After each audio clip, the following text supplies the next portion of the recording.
নমস্কার শ্রোতা বন্ধুরা, গল্প কথার আসরের আজকের বৈঠকে যোগদান করার জন্য আপনাদের অজস্র ধন্যবাদ। আমি রুদ্র দত্ত। আজকে পাঠ করব শরদিন্দু বন্দ্যোপাধ্যায়ের একটি গল্প। শরদিন্দুর অনেক গল্প আমরা এর আগেই এই পডকাস্টে পাঠ করেছি। তাদের মধ্যে কোনোটি ঐতিহাসিক, কোনোটি ভৌতিক বা অন্য ধরনের অলৌকিক। কিন্তু এছাড়াও শরদিন্দুর বেশ কিছু গল্প আছে যাকে তৎকালীন সামাজিক বলাই বোধহয় ঠিক। সেরকম গল্প আমরা একটি দুটি এর আগে পাঠ করেছি। তার মধ্যে কোনোটি সমাজ দর্শন বা তীব্র সমাজ সমালোচনা হলেও কিছু কিছু গল্প এরকমও আছে যাকে শুধু রম্য রচনা আখ্যাই দেয়া যায়। ইংরেজিতে ফিল গুড স্টোরি বলতে পারি। সেই রকম একটি গল্প আজকে পাঠ করছি। আনন্দ পাবলিশার্স প্রকাশিত শরদিন্দু অমনিবাসের ৫ম খণ্ড থেকে জানতে পারি এই গল্পটি ১৯৩২ কি ৩৩ সালে রচিত। এই গল্প থেকে একটি সার্থক চলচ্চিত্র নির্মিত হয়েছিল। ১৯৮২ সালে এই ছোট গল্পটি থেকে পূর্ণদৈর্ঘ্য চলচ্চিত্র নির্মাণ করেন তরুণ মজুমদার। নাম দিয়েছিলেন মেঘ মুক্তি। আরম্ভ করছি আজকের পাঠ। শরদিন্দু বন্দ্যোপাধ্যায়ের ছোট গল্প কর্তার কীর্তি।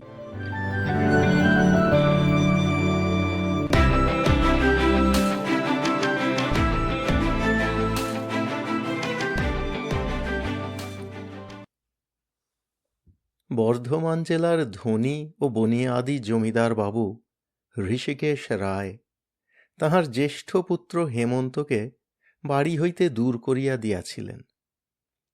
ইহার কারণ সে তাঁহার মনোনীতা পাত্রীকে উপেক্ষা করিয়া একটি আইএ পাশ করা মেয়েকে নিজে পছন্দ করিয়া বিবাহ করিয়াছিল। ভয় নাই, ইহা পিতৃরোষ পীড়িত হেমন্তের দুর্দশার করুণ কাহিনী নয়।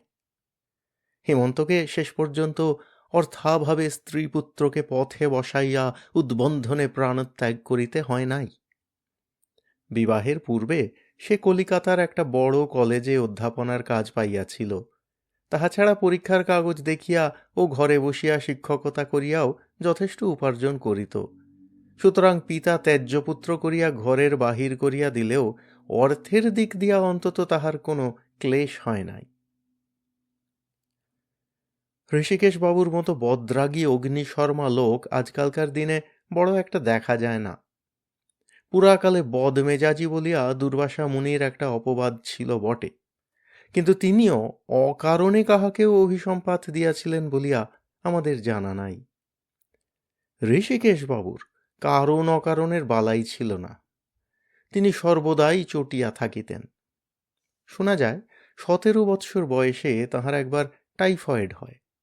সারিয়া উঠিয়া তিনি তেঁতুলের অম্বল দিয়া ভাত খাইবার ইচ্ছা জ্ঞাপন করেন।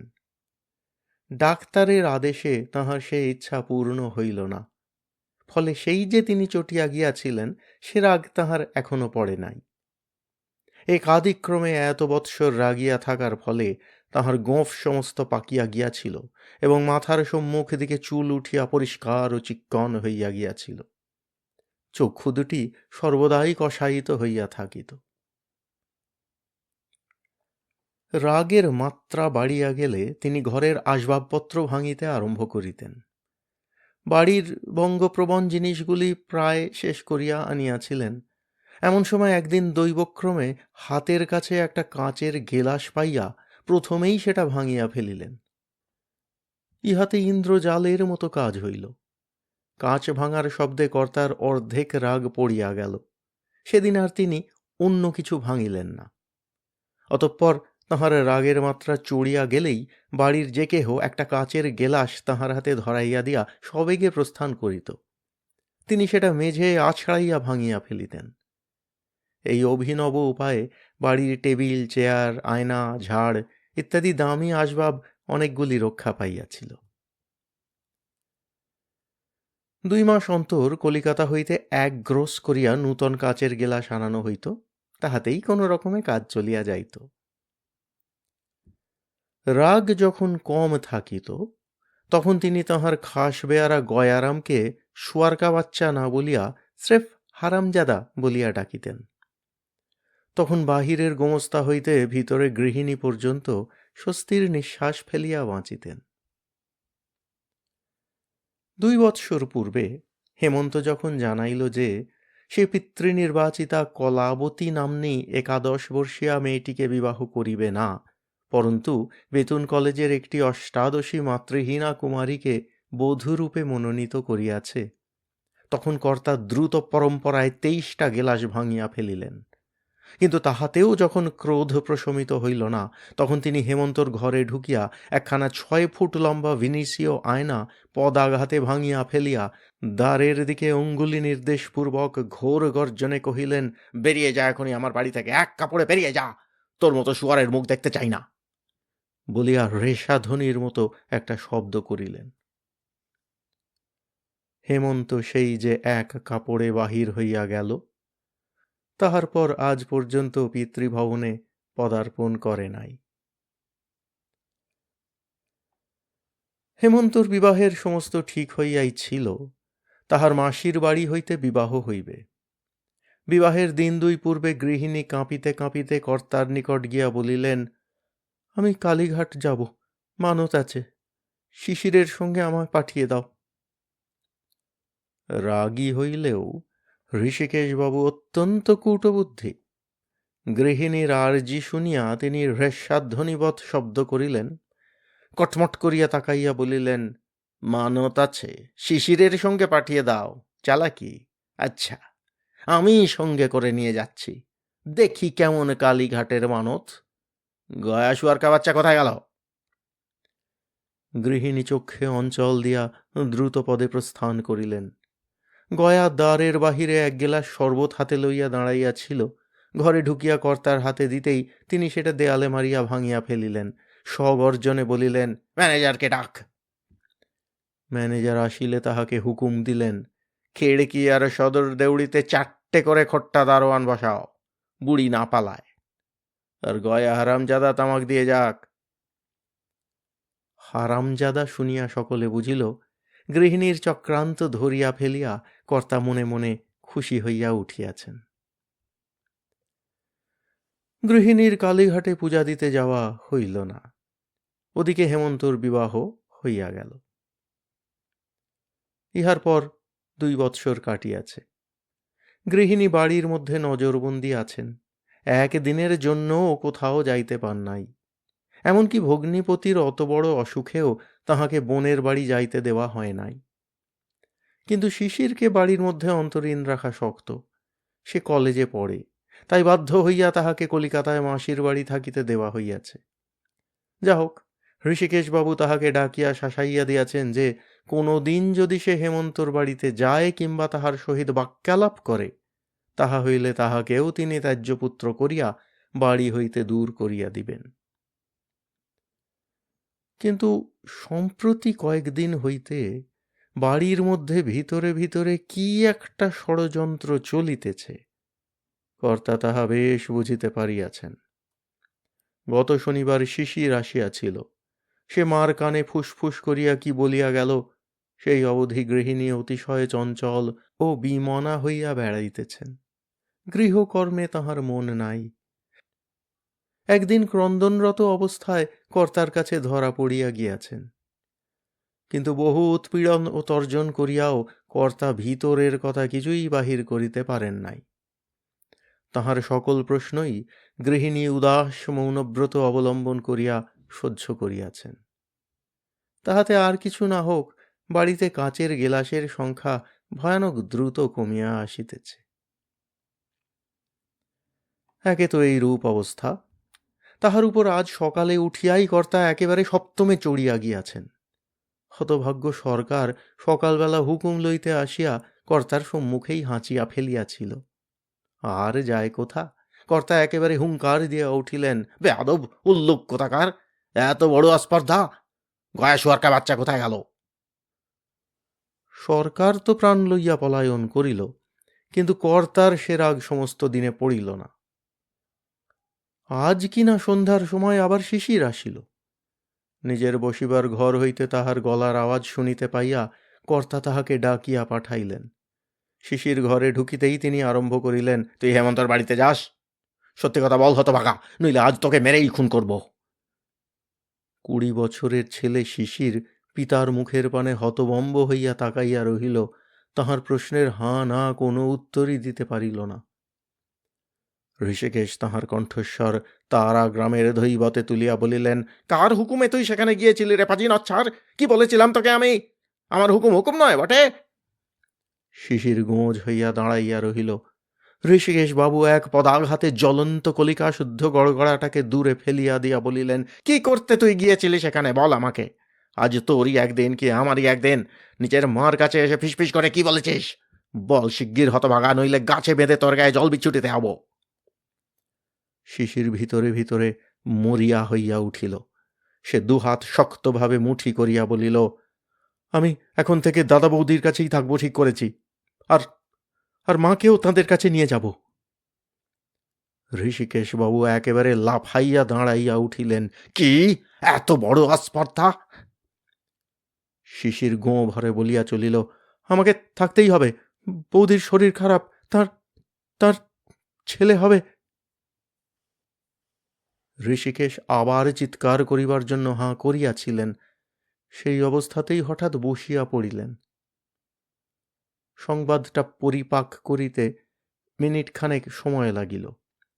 তারপর পুনশ্চ গর্জন ছাড়িলেন, ছেলে হবে তো তোর কি রে শুয়ার? শিশির বলিল, দাদা সমস্ত দিন বাড়ি থাকেন না, বৌদি একলা, তাই আমায় থাকতে হবে, আর মাকেও। বেরো বেরো, এই দণ্ডে আমার বাড়ি থেকে দূর হ, নইলে চাপকে লাল করে দেব। শুয়ার পাজি বোম্বেটে কোথাকার! যাবি নে? গয়া শুয়ারকা বাচ্চা কোথায় গেল? নিয়ে আয় আমার হান্টার। শিশির আর অপেক্ষা করিল না, যেমন আসিয়াছিল তেমনি বাহির হইয়া গেল। মার সহিত সাক্ষাৎ পর্যন্ত করা হইল না। সমস্ত রাত্রি ঋষিকেশ বাড়িময় দাপাইয়া বেড়াইলেন। সেদিন আর ভয় কেহ তাহার কাছে গেলাস লইয়াও অগ্রসর হইতে পারিল না। পরদিন বেলা 9টার সময় স্নানাহার করিয়া তিনি ম্যানেজারকে ডাকিয়া পাঠাইলেন। বলিলেন, আমি কলকাতায় যাচ্ছি, সন্ধ্যে নাগাদ ফিরব। তুমি সাবধানে থেকো, গিন্নি না পালায়। আর শিশির লক্ষ্মী ছাড়া যদি বাড়ি ঢুকতে চায় মেরে তাড়াবে। গাড়ি জোরতে বলো। ম্যানেজার ভয়ে ভয়ে বলিলেন, মোটর কোম্পানির এজেন্টকে আজ ডেকেছিলেন, সে এসেছে। তাকে। ঋষিকেশবাবু বলিলেন, তাকে চুলোয় যেতে বলো। আমি কলকাতায় যাচ্ছি, নিজে দেখে মোটর কিনব। গাড়ি জোরতে বলো। বলিয়া চেক বহিখানা পকেটে পড়িলেন। ম্যানেজার যে আজ্ঞে বলিয়া প্রস্থান করিলেন। গাড়িতে স্টেশন যাইতে যাইতে ঋষিকেশ নিজের মনে গর্জিতে লাগিলেন, যে আস্পর্ধা! আমার সঙ্গে চালাকি দেখে নেব। আমার বউ, আমার নাতি, আমি ঋষিকেশ রায়, দেখে নেব কে কি করতে পারে। বেলা প্রায় 1:30টার সময় একখানা ঝকঝকে নূতন ফিয়াট গাড়ি কলিকাতায় প্রফেসর হেমন্ত রায়ের বাড়ির সম্মুখে আসিয়া দাঁড়াইল। গাড়ির আরোহী গলা বাড়াইয়া দেখিলেন, ছোট্ট সুদৃশ্য বাড়িখানি, চারিধারে একটুখানি সংকীর্ণ ঘাসের বেষ্টনী, সামনে লোহার ফটক বন্ধ। রেশাধ্বনি করিয়া ঋষিকেশবাবু গাড়ি হইতে নামিলেন। ফটক খুলিয়া সম্মুখের বন্ধ দরজায় সজোরে কড়া নাড়িলেন। একটা ছোকরা গোছের চাকর দ্বার খুলিয়া সম্মুখে কষায়িত নেত্রবৃদ্ধ ও তাহার পিছনে একখানি দামি নূতন মোটরকার দেখিয়া সসম্ভ্রমে জিজ্ঞাসা করিল, কি চাই বাবু? ঋষিকেশবাবু উত্তর না দিয়া ভিতরে প্রবেশ করিলেন। চাকরটা বলিল, বাবু বাড়ি নেই, কলেজে গেছেন, তার ফিরতে দেরি আছে। ঋষিকেশ কর্ণপাত না করিয়া ভিতরের দিকে চলিলেন। চাকরটা এই অদ্ভুত বৃদ্ধের আচরণ দেখিয়া তাড়াতাড়ি সম্মুখের পথ আগলাইয়া রুক্ষস্বরে কহিল, ওদিকে কোথায় চলেছেন? ওটা অন্দরমহল। বাবু বাড়ি নেই, এ সময় আপনি কি চান? আপনার নাম কি? ঋষিকেশ শুধু একটি রেশাধ্বনি করিয়া চাকরটার কর্ণধারণপূর্বক একধারে সরাইয়া দিলেন। তারপর সম্মুখের সিঁড়ি দিয়া গটগট করিয়া উপরে উঠিতে লাগিলেন। উপরের একটা ঘরে তখন মেঝের উপর মাদুর বিছাইয়া পা ছড়াইয়া বসিয়া প্রতিমা ভেলভেটের জুতার কাপড়ে রেশমের ফুল তুলিতেছিল। কৃশাঙ্গী সুন্দরী, বুদ্ধির বিভায় মুখখানি জলজল, চুলগুলি পিঠের উপর ছড়ানো, নূতন সৌভাগ্যের কোনো লক্ষণই এখনো দেহে প্রকাশ পায় নাই। তাহাকে দেখিলেই মন খুশি হইয়া উঠে। তাহার হাঁটুর কাছে মাথা রাখিয়া শিশির কড়িকাঠের দিকে চোখ তুলিয়া লম্বাভাবে শুইয়াছিল। গতকল্য বাবার সহিত যে ব্যাপার ঘটিয়া গিয়াছে তাহা বৌদিদিকে বলা যাইতে পারে কি না সে মনে মনে তাহাই গবেষণা করিতেছিল। কিছুক্ষণ ভাবিয়া সে স্থির করিল, না বলিয়া কাজ নাই, বৌদিদি দুঃখ পাইবেন মাত্র, আর কোনো ফল হইবে না। দাদাকে চুপি চুপি এক সময় বলিলেই হইবে। বৌদিদির সন্তান সম্ভাবনার কথা গত সপ্তাহে দাদার মুখে শুনিয়া শিশির আপনা হইতে ছুটিয়া মার কাছে গিয়াছিল। মাও শুনিয়া আনন্দে ও আশঙ্কায় অতিশয় চঞ্চল হইয়া উঠিয়াছিলেন, কিন্তু কর্তার রোষবহ্নি ডিঙাইয়া কিছু করিতে সাহস করেন নাই। গতকল্য শিশির দৃঢ় প্রতিজ্ঞ হইয়া আবার বাড়ি গিয়াছিল, যেমন করিয়াই হউক মাকে লইয়া আসিবে। তারপরেই সেই বিভ্রাট, মার সঙ্গে শিশির দেখা পর্যন্ত করিতে পাইল না। এই কথাটাই মনের মধ্যে তোলাপড়া করিতে করিতে শিশির বলিল, আচ্ছা বৌদি, মা যদি এখন কোনো রকমে হঠাৎ এসে পড়েন। সম্মুখের দেয়ালে শ্বশুর ও শাশুড়ির এনলার্জ করা ফটোগ্রাফ টাঙানো ছিল। সেই দিকে চোখ তুলিয়া কিছুক্ষণ শাশুড়ির ছবির দিকে চাহিয়া থাকিয়া একটি ক্ষুদ্র নিঃশ্বাস ত্যাগ করিয়া প্রতিমা বলিল, তা যদি হতো ঠাকুরপো। শিশির সহসা কনুইয়ে ভর দিয়া উঠিয়া বলিল, আচ্ছা মাকে যদি চুরি করে নিয়ে আসি, বাবা কিছু টের না পান? জিভ কাটিয়া প্রতিমা বলিল, বাপরে, তাহলে কি আর রক্ষে থাকবে? বাবা তাহলে কাউকে আস্ত রাখবেন না। বস্তুত চোখে না দেখিলেও শ্বশুরের মেজাজ সম্বন্ধে কোনো কথাই প্রতিমার অজ্ঞাত ছিল না। তাহাকে বিবাহ করার ফলেই যে স্বামীর সহিত শ্বশুরের এমন বিচ্ছেদ ঘটিয়াছিল তাহা সে বিবাহের সময় হইতেই জানে। হেমন্ত অবশ্য কোনোদিন এ সম্বন্ধে তাহাকে কোনো কথা বলে নাই, কিন্তু শ্বশুর ঘরের জন্য সর্বদাই প্রতিমার প্রাণ কাঁদিতে থাকিত। রাগী হউন, কিন্তু শ্বশুর যে কখনোই মন্দ লোক নহেন ইহা তাহার দৃঢ় বিশ্বাস ছিল। শ্বশুর শাশুড়ির আদরে বঞ্চিত হইয়া এই মেয়েটি যে মনের মধ্যে কতখানি বেদনা পোষণ করিয়া রাখিয়াছিল তাহা তাহার স্বামীও কোনোদিন জানিতে পারে নাই। অত্যন্ত বুদ্ধিমতী বলিয়া সে ও ভাব কখনো ইঙ্গিতেও প্রকাশ করে নাই, পাছে স্বামী উদ্বিগ্ন হন। শিশির আবার কড়িকাঠের দিকে চাহিয়া শুইয়াছিল। প্রতিমা ছল ছল চক্ষে বলিল, আমার ভাগ্যে সে কি আর হবে ঠাকুরপো, বাবা মাকে আমি এ জন্মে চোখে দেখতে পাব না, বলিয়া একটা উচ্ছ্বসিত দীর্ঘশ্বাস ত্যাগ করিল। এমন সময় নিচে রেশাধ্বনির মতো শব্দ শুনিয়া শিশির তড়াক করিয়া উঠিয়া বসিল। এ শব্দ তো ভুল হইবার নয়। সে প্রতিমার কানের কাছে মুখ লইয়া গিয়া বলিল, বাবা, বাবা এসেছেন, বলিয়াই এক লাফে পাশের ঘরে ঢুকিয়া ভিতর হইতে দরজা বন্ধ করিয়া দিল। প্রতিমার মুখ সাদা হইয়া গেল, বুক ঢিপ ঢিপ করিয়া উঠিল। সে উঠিয়া দাঁড়াইয়া মাথায় আঁচল টানিয়া দিতেই ঋষিকেশবাবু ঘরের মধ্যে আসিয়া দাঁড়াইলেন। প্রতিমাকে আপাদমস্তক নিরীক্ষণ করিয়া বজ্রগম্ভীর স্বরে কহিলেন, আমার নাম শ্রী ঋষিকেশ রায়, আমি বর্ধমান থেকে আসছি। বলিয়া একটা চেয়ার টানিয়া লইয়া তাহাতে উপবেশন করিলেন।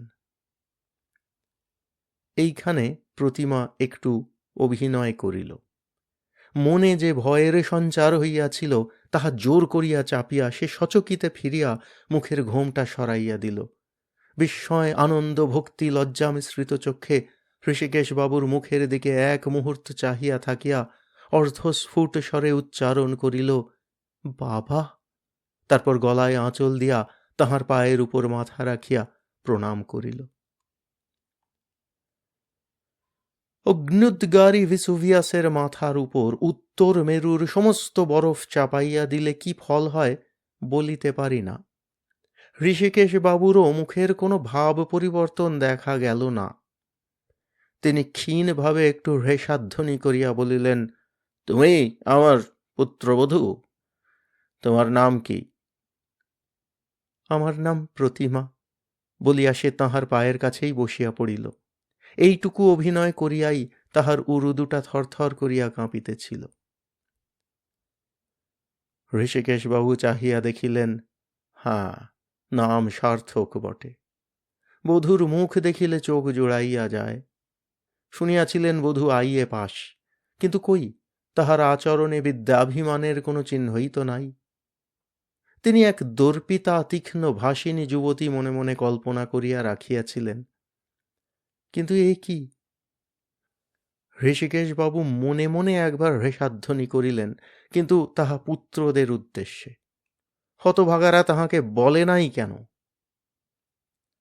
প্রতিমা শ্বশুরের মুখের দিকে একবার চাহিয়া উঠিয়া দাঁড়াইয়া মৃদু কণ্ঠে বলিল, আপনি বড্ড ঘেমেছেন, জামাটা খুলে ফেললে হতো না বাবা? হাত পাখা আনিয়া সে বাতাস করিবার উপক্রম করিতেই ঋষিকেশবাবু বলিয়া উঠিলেন, থাক থাক, তোমায় আর কষ্ট করতে হবে না মা, আমি নিজেই বাতাস খাচ্ছি। বলিয়া ফেলিয়াই ঋষিকেশবাবু একেবারে স্তম্ভিত হইয়া গেলেন। এ ধরনের কথা গত ৩৩ বৎসরের মধ্যে তাহার মুখ দিয়া একবারও বাহির হয় নাই। পাশের ঘরের দরজায় কান লাগাইয়া শিশির নিস্পন্দ বক্ষে এতক্ষণ শুনিতেছিল। এবার সে পা টিপিয়া টিপিয়া সরিয়া গিয়া দেয়ালে টাঙানো রামকৃষ্ণ পরমহংসদেবের ছবির সম্মুখে দাঁড়াইয়া প্রাণপণে দুর্গা নাম জপ করিতে লাগিল। ঋষিকেশবাবু গায়ের জামা খুলিয়া মাদুরের উপর বসিলেন। পাখার হাওয়া খাইতে খাইতে জিজ্ঞাসা করিলেন, সে শয়তানটা ফিরবে কখন? তোমাকে বুঝি এই রকম একলাপ ফেলে রেখে যায়? চোখের জল ও মুখের হাসি একসঙ্গে নিরুদ্ধ করিয়া প্রতিমা নিরুত্তরে বসিয়া রহিল। ঋষিকেশবাবু গলা এক পর্দা চড়াইয়া দিয়া বলিলেন, স্টুপিড বদমাইশ সব! শিশিরটাকেও বাড়ি থেকে দূর করে দিয়েছি। এমন বউ আমার কাছ থেকে লুকিয়ে রেখেছিল? আজই আমি তোমাকে বাড়ি নিয়ে যাব, দেখি কোন বেটা কি করতে পারে। শ্বশুরের মুখের দিকে চাহিয়া প্রতিমা আর অশ্রু সংবরণ করিতে পারিল না, ঝরঝর করিয়া কাঁদিয়া ফেলিল। ঋষিকেশবাবু তাহাকে কোলের কাছে টানিয়া আনিয়া নিজের থানের খুঁট দিয়া তাহার চোখ মুছাইয়া দিয়া সগর্জনে কহিলেন, কেঁদো না, আমি এই হেমন্তটাকে দেখে নেব। সব ওই ছোঁড়ার শয়তানি, আমি বুঝেছি। গিন্নিও এর মধ্যে আছেন। আমাকে এতদিন বলেনি কেন? ষড়যন্ত্র, যত সব চোর বোম্বেটের দল, নইলে এই বউকে আমি ২ বছর বাইরে ফেলে রাখি? প্রতিমা শ্বশুরের কোলের উপর উপুড় হইয়া পড়িয়া রুদ্ধস্বরে বলিল, বাবা, আমাকে বাড়িতে মার কাছে নিয়ে চলো। যাবই তো, এখনই নিয়ে যাব। আমি ঋষিকেশ রায়, আমি কি কারু তোয়াক্কা রাখি? জামাটা গায়ে দিতে দিতে পুনরায় বলিলেন, তোমাকে নিয়ে যাব বলে নতুন মোটর কিনে নিয়ে একেবারে এসেছি। ট্রেনে তো আর তোমার যাওয়া হতে পারে না। ঋষিকেশ উঠিয়া দাঁড়াইলেন। প্রতিমা থতমতভাবে একবার ঢোকে গিলিয়া বলিল, এক্ষুনি? কিন্তু বাবা। ঋষিকেশবাবু চড়া সুরে বলিলেন, কিন্তু কি? সেই রাজকেলটার অনুমতি নিয়ে তবে তোমাকে নিয়ে যেতে হবে। হ্রেষাধ্বনি করিলেন, আমি এই তোমাকে নিয়ে চললাম। ওদের যদি ক্ষমতা থাকে মোকদ্দমা করুক গিয়ে। প্রতিমা আর দ্বিরুক্তি করিল না, যেমন ছিল তেমনি বেশে শ্বশুরের সঙ্গে নামিয়া চলিল। সদর দরজা পর্যন্ত গিয়া ঋষিকেশবাবু থমকিয়া দাঁড়াইয়া পড়িলেন। উদ্বিগ্নভাবে পুত্রবধূর দিকে তাকাইয়া কহিলেন, কিন্তু শুনেছিলাম ওই শিশির হতভাগা বলছিল যে তুমি নাকি, তোমার নাকি কোনো ভয়ের কারণ নেই তো মা? মোটরে প্রায় ৬০ মাইল যেতে হবে। যদি কষ্ট হয়, যদি কোনো রকম। আরক্ত মুখ কোনো মতে ঘুমটায় ঢাকিয়া প্রতিমা তাড়াতাড়ি গাড়িতে গিয়া উঠিল। ৩টার সময় হেমন্ত বাড়ি ফিরিতেই শিশির ছুটিয়া গিয়া তাহাকে জড়াইয়া ধরিয়া বলিল, দাদা, বাবা এসেছিলেন, বৌদিকে বাড়ি নিয়ে গেছেন, বলে গেছেন আমাদের ক্ষমতা থাকে তো যেন মোকদ্দমা করি, বলিয়া উচ্চৈঃস্বরে হাসিয়া উঠিল।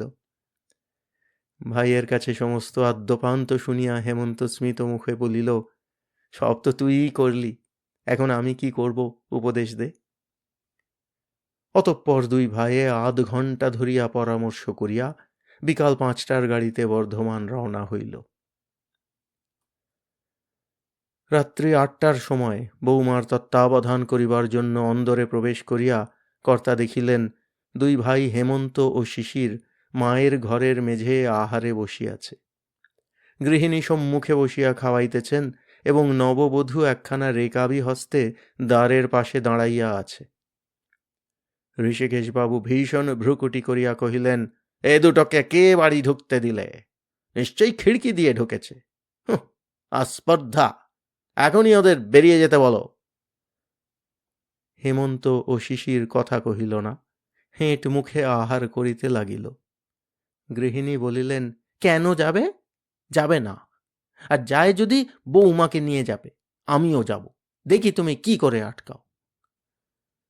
ঋষিকেশবাবু কটমট করিয়া তাকাইয়া বলিলেন, ভারী আস্পর্ধা হয়েছে। আচ্ছা, এখন কিছু বলছি না, বৌমার শরীর খারাপ, কিন্তু এরপরে বৌমা তুমি সৌগে যাও, হতভাগাদের আর পরিবেশন করতে হবে না, বলিয়া মধ্যম রকমের একটা হ্রেষাধ্বনি করিয়া তিনি প্রস্থান করিলেন। কিছুক্ষণ পরে বৈঠকখানা হইতে কর্তার গলা শোনা গেল, গয়া হতভাগা কোথায় গেল, তামাক দিয়ে যাক। গয়ারামের এত বড় সৌভাগ্য জীবনে কখনো হয় নাই।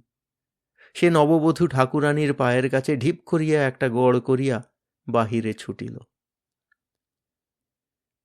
হেমন্ত ও শিশির মায়ের মুখের দিকে চাহিয়া হাসিল। গৃহিণী চোখের জল মুছিয়া ভাঙা গলায় বলিলেন, যাও বৌমা, তোমার শ্বশুর হুকুম দিয়ে গেলেন, আজকের মতো শুয়ে পড়ো গে মা, কাল ওদের পরিবেশন করে খাইও।